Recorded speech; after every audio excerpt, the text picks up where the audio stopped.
예수님 안에서 이렇게 만나뵙게 되어서 너무 반갑고 너무 감사합니다. 너무 좋으시죠? 예, 저는 중국 선교사로 한 20년 중국인들, 한족, 조선족 또 우리 탈북민들 대상으로 사역을 했었고요.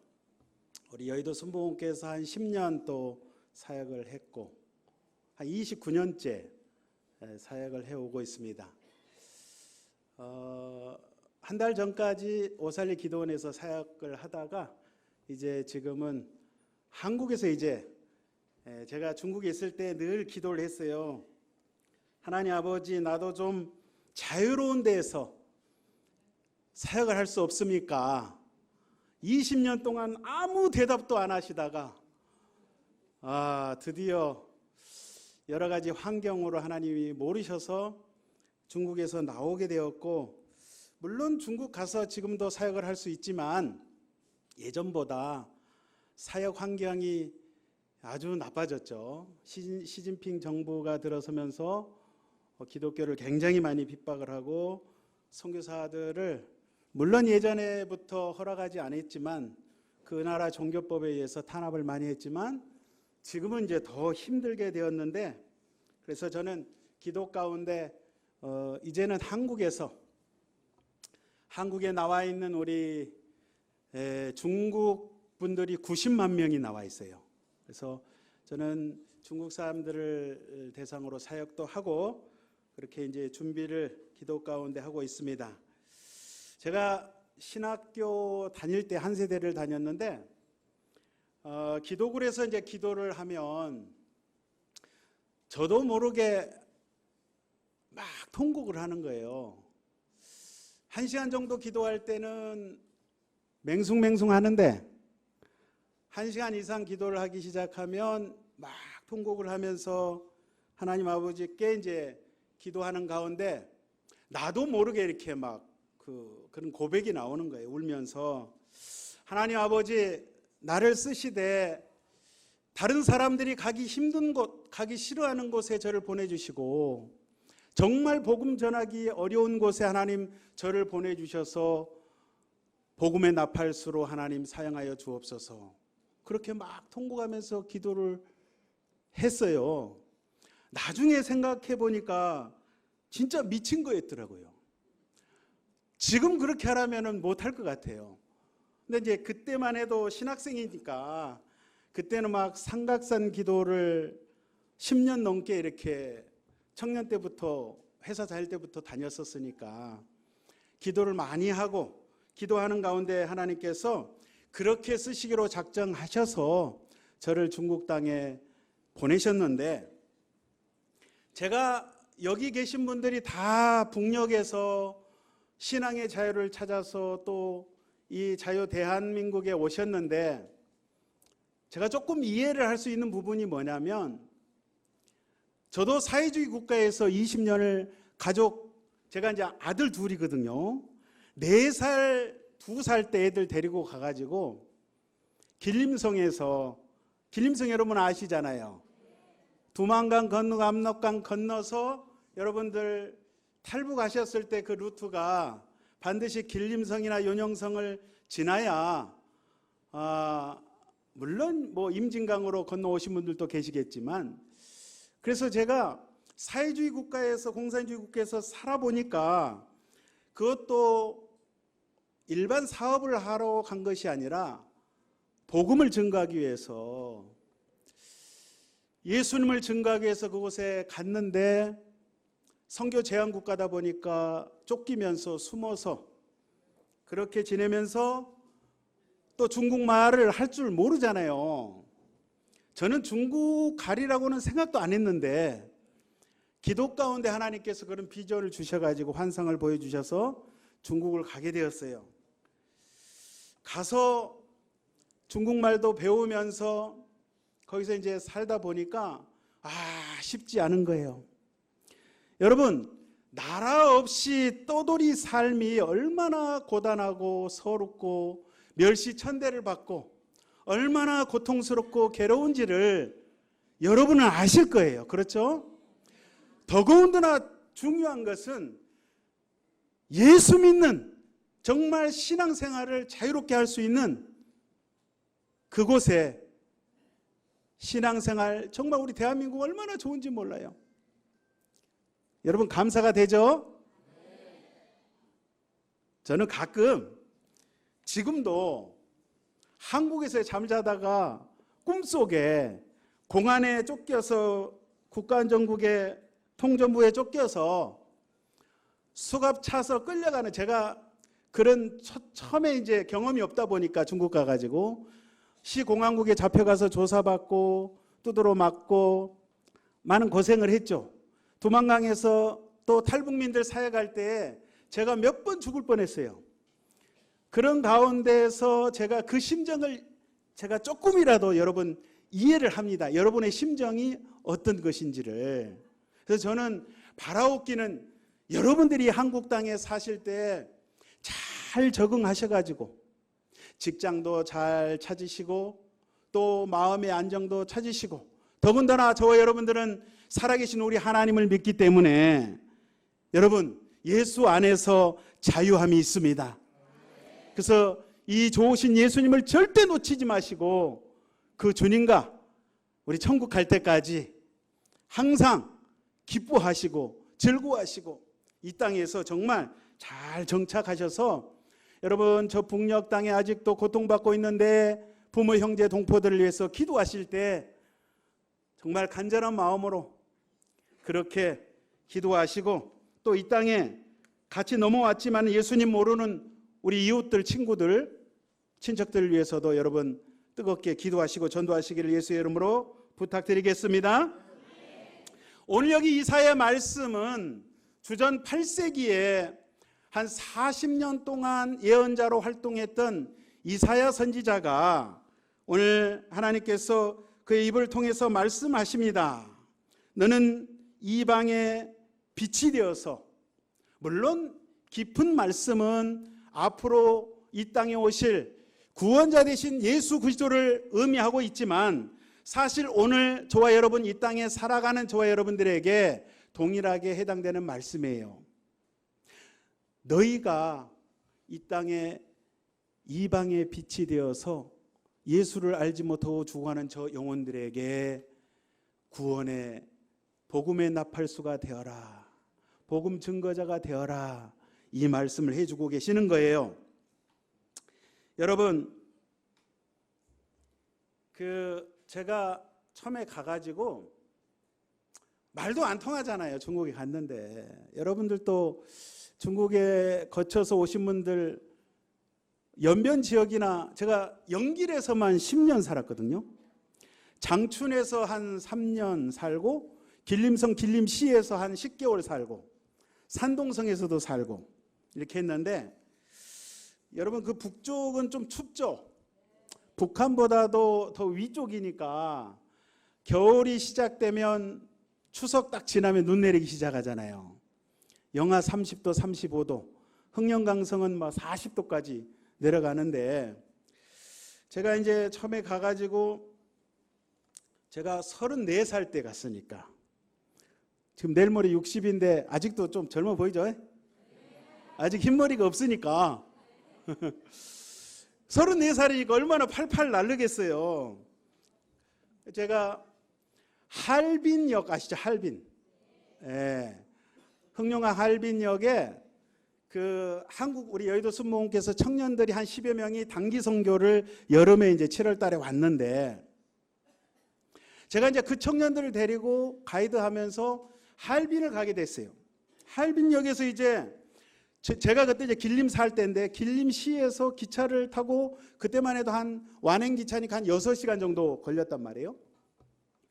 할빈역에서 딱 내려가지고 청년들하고 출구로 이렇게 나오는데 갑자기 얼굴이 시커먼 사람이 이런 쪽지를 들이밀면서 저한테 조선말로 말을 하는 거예요. 근데 조선말은 조선말인데 한경도 말을 쓰더라고요. 여러분 한경도에서 오신 분들 손 들어보세요. 예, 연변 사람들이 한경도 말을 쓰잖아요. 한경도에서 이제 두만강 건너가신 분들 옛날에 외정시대 때나 그 이전에 그래서 이제 한경도 말을 쓰잖아요. 저도 좀 합니다. 선배 말이 말같이 아이 하니? 어째 그러니? 야 썩어지게 말을 아이 듣는구나 야.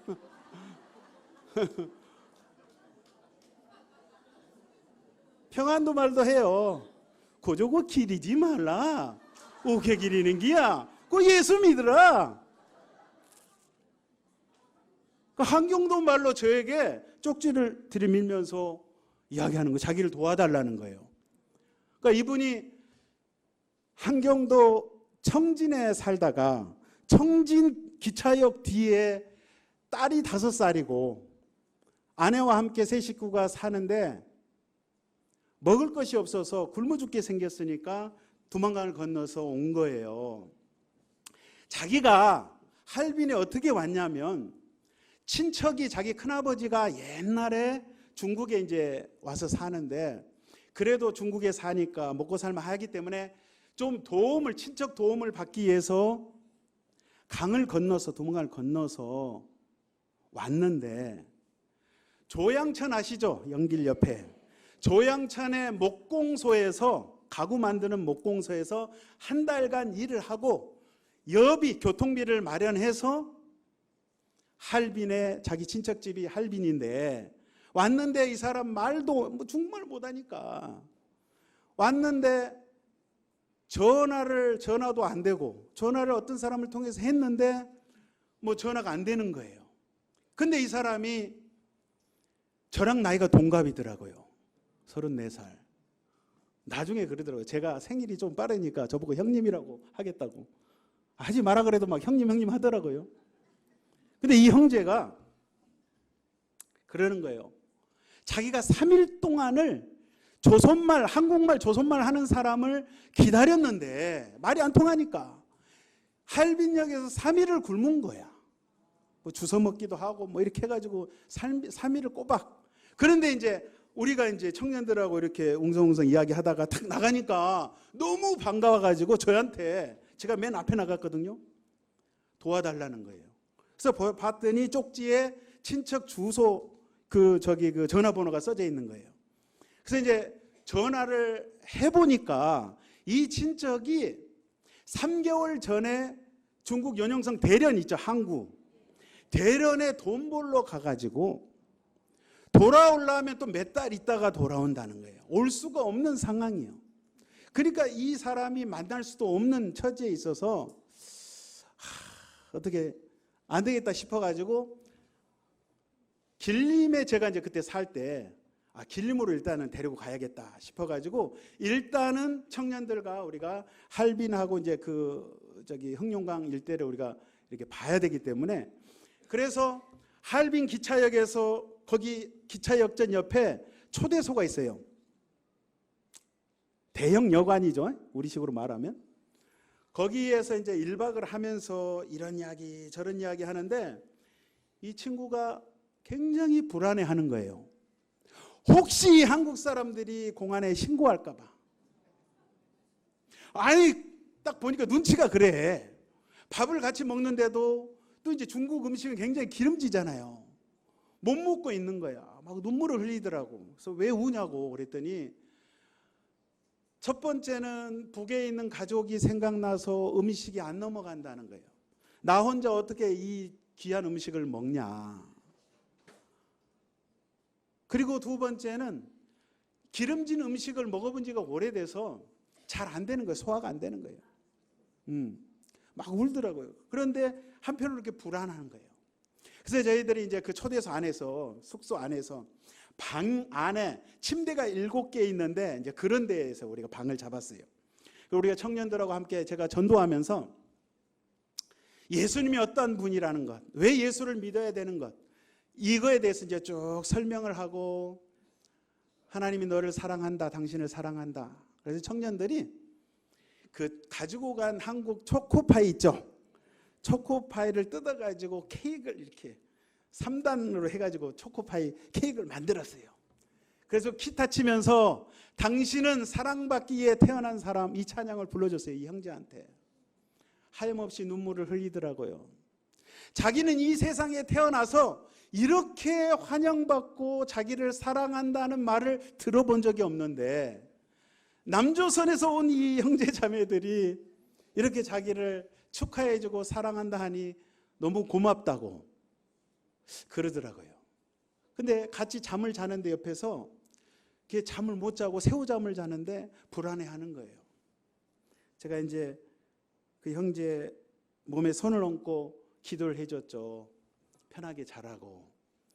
그 다음 날이에요. 그 다음 날. 문제는 할빈역에서 이 형제를 길림까지 기차를 타고 6시간 장거리를 가야 되는데 신분증이 있어요, 없어요? 우리는 여권, 패스포드 여권이 있지만 이 청진에서 온 형제는 신분증이 없잖아요. 그거 어떻게 해요? 그 믿음으로 가야지 뭐 어떻게 하겠어. 그 기도를 빡세게 하고 아침에 기차를 타고 그 기차표가 이제 잉조 알죠? 이렇게 앉아서 가는 딱딱한 의자. 옛날 한국의 통일호 그 기차가 그런 기차였어요. 그 기차를 이제 예매를 해가지고 타고 가는데 역전에 이제 다시 들어가는데 물건 진검사를 하는 거예요. 엑스레이 다 통과해야 돼. 그 다음에 사람 몸 수색을 다 하는데 해필 그날따라 또 공안들이 쫙 깔렸어요. 그러니까 제 속이 얼마나 타겠어요. 하나님 아버지 지켜주시옵소서. 여러분 탈북민을 돕다가 잡혀도 큰일 나는 거예요. 예. 그러니까 저는 주님의 명령 따라 중국 선교를 갔고 또 원했든 원치 않든 또 길림성에서 사역을 하다 보니까 우리 북에서 온 형제 자매들을 모른다 할 수 없잖아요. 근데 이 형제 하나님 아버지 지켜달라고 믿음으로 이제 착 하는데 이 형제가 맨 앞에 섰어요. 그 다음에 제가 두 번째 뒤로 이제 청년들 딱 섰는데 이제 얼굴이 이렇게 보니까 굉장히 저보다 더 시커매. 키만 크면 아프리카 흑인이야. 왜 그런가 했더니 이제 군대에서 오랜 세월 7년 이상 복무했다더라고. 그리고 막 넘어오면서 북에서 넘어오면서 막 나무까지 이런 데 숲으로 이게 이제 산길로 도망오다 보니까 많이 끓겼어요. 피부가 상당히 안 좋더라고요. 그러니까 옷을 이제 새로 가로입히고 그리고 모자 있죠. 모자 하얀 모자 될 수 있으면 조금 세련되게 보이려고. 그 자매들한테 우리 청년 자매들 야 화장품 좀 꺼내봐. 그래서 화장도 조금 했어요. 분장도 좀 하고 조금이라도 좀 하얗게 보이게 하려고요. 그 앞에 이제 딱 서가지고 가는데 공안이 딱 몸수색을 하는 거예요. 근데 여러분 신분증을 보여달라 하면은 이제 걸리는 거야. 그리고 중국말로 말을 붙여서 말을 물어볼 거 아니에요. 너 어디까지 가냐? 기차표 보여달라. 말을 붙이면은 대답을 못할 경우에 좀 이상해지잖아요. 그죠? 우리는 뭐 중국말 못해도 한국 사람들 보통 이제 개방적인 사회에서 있다 보니까 뭐 공안 한국에도 뭐 경찰서 가는 거 뭐 그렇게 무섭지도 않고 한국 막 경찰 두드러 패고 막 그런 사회잖아요. 그러죠? 옛날 같으면 어림도 없었어요. 옛날 같으면. 네. 근데 요즘 많이 좋아진 거예요. 그런데 이 형제 몸 수색을 딱 하는데 제가 얼마나 속이 탔겠어요. 하나님 신분증 검사 안 하게 해주시고 물어보지 않게 하여 주시고 하나님 기도를 들어주셨어요. 수색을 다 하는데 이 형제 그냥 밑에까지 다 만지는데 뭐 나오나. 그래서 통과가 딱 됐어요. 그 다음에 제가 통과가 되고 우리 청년들 통과되고 그래가지고 기차에 딱 탔는데 기차에 타면 이제 그 잉조 차는 침대 칸이 아니잖아요. 가운데가 통로가 있고 양쪽에 좌석이 있어. 그러니까 3명, 6명 앉고 4명 앉고 8명 앉는. 그죠? 그래서 제가 이 통로 쪽에 앉히면 혹시 철도 공안이 지나가다가 신분증 검사를 한다든지 갑자기 뭘 물어보면 안 될 것 같아가지고 창 쪽으로 몰아넣었어 이 형제를. 그리고 이제 우리가 에워쌌죠. 그렇게 해가지고 무사히 저희 집까지 왔어요. 저희 집까지 왔는데 저한테 물어보는 거예요. 자기가 여기 중국에 와보니까 너무 잘 산다는 거야. 먹을 게 그냥 넘쳐나. 정말 남조선이 그렇게 잘 사냐고. 중국보다 더 잘 산다. 3배 정도, 그때만 해도, 지금도 그러지만 3배 정도 잘 산다 하니까 못 믿겠다는 거예요. 그건 남조선에서 그 찍어온 사진 좀 보여달라는 거예요. 그래서 사진이 뭐 있나? 그래서 대충 그 잡지 같은 거 이런 거 보여줬어요. 그랬더니 정말 이렇게 잘 사냐고. 살 만큼은 산다. 그래서 제가 이제 우리가 그 형제를 놓고 간절히 기도해주고 그 다음날 이제 새벽에 이제 저희 집에 와서도 밥을 잘 못 먹어요. 토장국, 한국말로 된장국, 토장국 끓여달라 그래서 제 집사람이 이제 토장국 끓여주고 그래서 잘 먹더라고요. 이제 우리가 그날 막 청년들하고 돈을 걷어서 헌금을 해가지고 여비를 마련해주고 저희가 이제 가지고 있는 옷 같은 거 배낭에다가 이렇게 필요한 거 다 챙겨주고 해가지고 그날 그 다음날 새벽에 영길로 간다는 거예요. 원래 넘어올 때 돈을 좀 준비해가지고 북한에 들어가기로 했는데 그 넘어올 때 두만강변의 변방 군인한테 이제 뇌물이라 그러죠. 어느 정도 좀 줘야 되니까 그래야 넘어오니까. 그래서 넘어올 때 내가 다시 두만강을 건너서 북에 들어갈 때 네가 근무하는 시간을 알리는 것이 그때 이제 그 하얀색 있죠. 뭐 난닝구 같아 뭐 그런 거. 흰색 헝겊 천을 나뭇가지에 걸어 놓을 테니까 내가 근무하는 시간이 그 시간인지 알고 네가 두만강 건너와라. 그렇게 약조를 했대요. 그래가지고 이제 이 형제가 이제 넘어가기 전에 저한테 마지막으로 연길에서 전화가 온 거예요. 성사님, 제가 이제 넘어가는데 가족들 어느 정도 살만하게 해놓고 다시 중국에 오겠다. 그리고 이제 그게 마지막 통화였어요. 그리고 나중에 제가 이제 집에 왔을 때도 통일돼서 만나자. 그리고 저하고 할빈역에서 찍은 사진이 제가 아직도 가지고 있는데 혹시 여기 와 있나요? 여기는 다 여성분들만 계신 것 같아요. 네. 그리고 제가 그 영길의 민주쇼치라고 혹시 아시나요? 그 영길시에 그 지금 이제 서쪽 기차역전 방향에 그 민주 지역 이름이 민주소구 그 민주조선족 교회에서 그 북한 사역을 많이 했어요. 이북에서 넘어오신 분들 먹여주고 재워주고 입혀주고 하면서 하나님 말씀으로 양육하고 이런 사역을 했는데 제가 이제 거기 교회에 아는 조선족 집사님하고 연합해가지고 제가 이제 거기 이북에서 오신 분들 많이 이렇게 돌봐드렸는데 한 번은 그 이름이 이제 김영철이라고 이런 이름이 흔하잖아요. 한국에도. 제가 아는 장로님도 김영철 장로님 계시는데 그때 당시에 나이가 그 친구가 19살인데 자기 사촌 누나 26살 된 사촌 누나하고 강 건너 중국으로 이제 넘어왔어요. 그래서 제가 아는 조선족 집사님 집에 갔더니 거기 이제 민주조선족 그 교회 옆인데 와 있더라고요. 넘어온 지 얼마 안 된 거예요. 그래서 제가 전도를 했어요. 뭐 시간이 없으니까 제가 이제 막 핵심적인 이야기만 쭉 했는데 그 영철이라는 아이가 얼마나 못 먹었는지 초등학교 한 2, 3학년 키밖에 안 되는 거야. 그래서 내가 너 진짜 19살 맞냐 그랬더니 19살 맞다는 거예요. 그래서 제가 예수님에 대해서 쭉 이야기하는데 그 사촌 누나 되는 그 자매가 이 목사님이 이야기하는 그 예수님 하나님에 대해서 자기가 북조선에 있었을 때 들었던 기억이 있다는 거예요. 그래서 너 어떻게 이걸 들었냐 했더니 자기 할머니가 공책에다가 성경을 베껴 적은 그런 내용과 찬송가 가사가 써져 있는데 자기가 그때는 그걸 몰랐다는 거예요. 제가 제 이야기를 듣고 나서 보니 그게 하나님의 말씀이라는 것을 알았다는 거예요. 근데 충격적인 것은 여러분 아시다시피 중국에 넘어와서 보니까 그날 저랑 이제 먹을 걸 먹으면서 이야기를 하는데 그 조선족 그 집사님 집 대문 옆에 개가 있었어요. 강아지, 개. 강아지가 아니지, 큰 개지.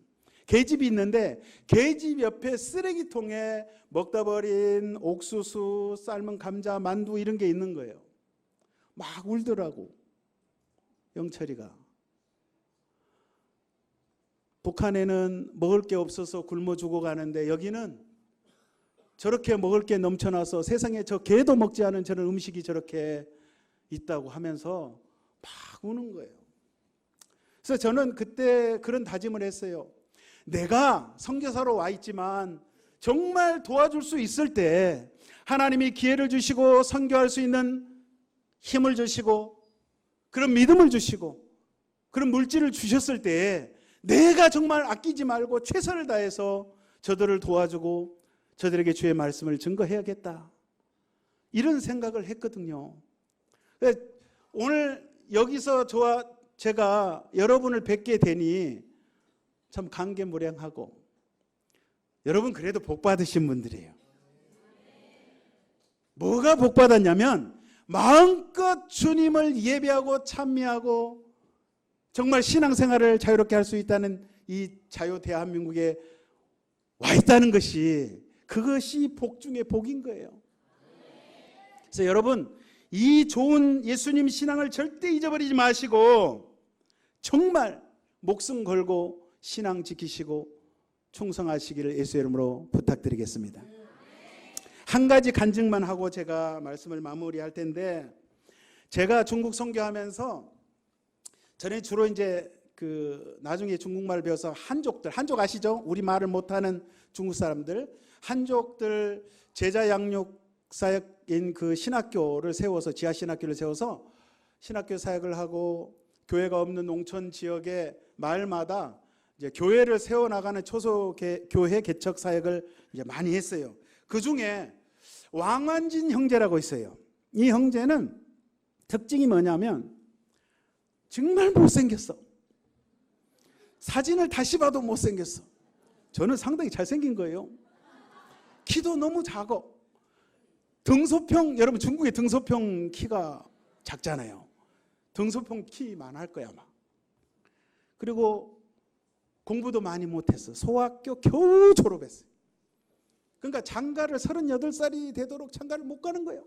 나중에 물론 제가 주례해가지고 결혼했는데 신앙이 얼마나 좋은지 몰라요. 이 형제가 제가 운영하는 지하 신학교에서 말씀을 배워가지고 전도사로 사역을 하면서 자기 집 농촌, 이제 옥수수 농사 지으면서 이제 그 사역을 하거든요. 자기 집 농가를, 시골집을 다 터가지고 초소교회를 만들어서 80명 이상 목회를 해요.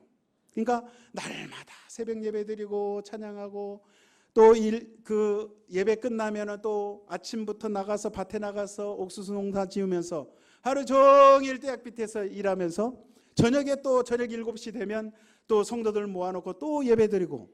그러니까 거기는 특별 새벽 기도라는 게 없어. 날마다 새벽 기도를 하니까 뭐 특별할 게 없어. 날마다 특별하니까. 근데 이 형제의 특징이 뭐냐?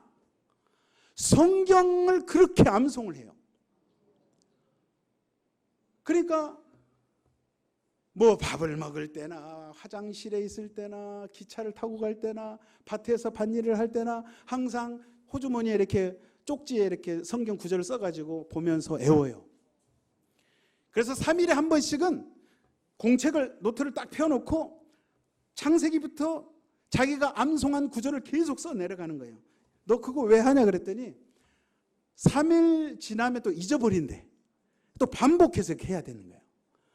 그래서 그 성경 구절을 계속 배우는데, 제가 한 번은 성경 공부를 같이 이렇게 중국 사람들하고 모여서 할 때 진짜 모르는 구절이 있으면 야, 왕 형제 거기 몇 장 몇 절이지? 그러면 탁 말하는 거예요. 살아있는 성구 사전이야.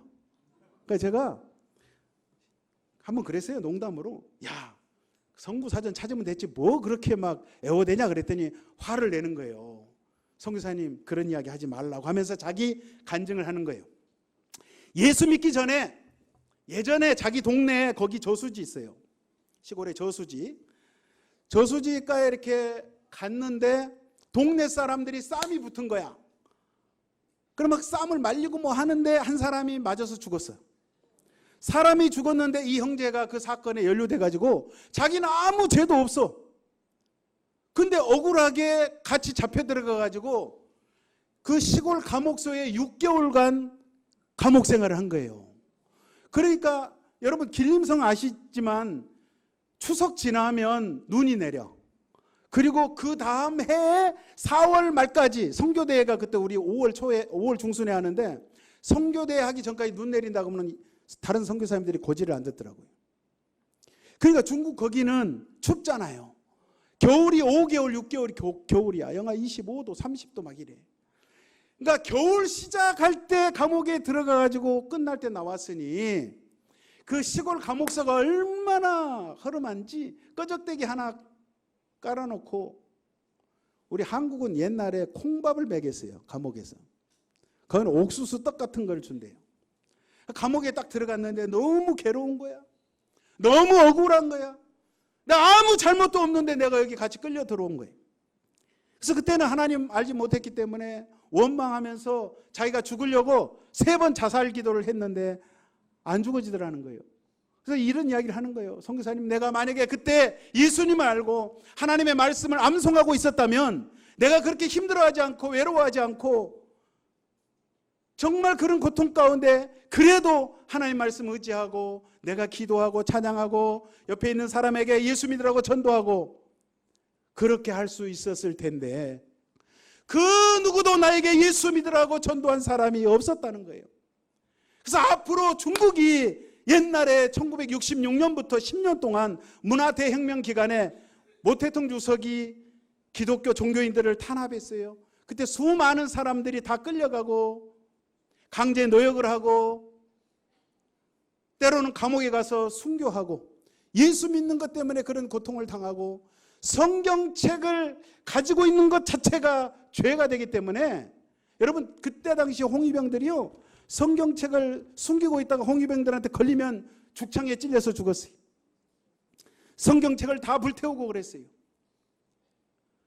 그럴 날이 중국에 그럴 날이 정치가 잘못돼서 그럴 날이 앞으로 혹시 올지 모르기 때문에 선교사님 내가 성경 구절을 암송합니다. 그렇기 때문에 나보고 농담이라도 성경 암송하지 말라고 그런 말 하지 마시라는 거예요. 감옥에 갇히게 되면 예수 믿는 것 때문에 감옥에 갇히게 되면 내가 암송하고 있는 이 말씀은 그 누구도 빼앗을 수 없다 이거예요. 왜? 중국은 여러분 한국은 한국 감옥은 좋아요. 이거 다 들어가요.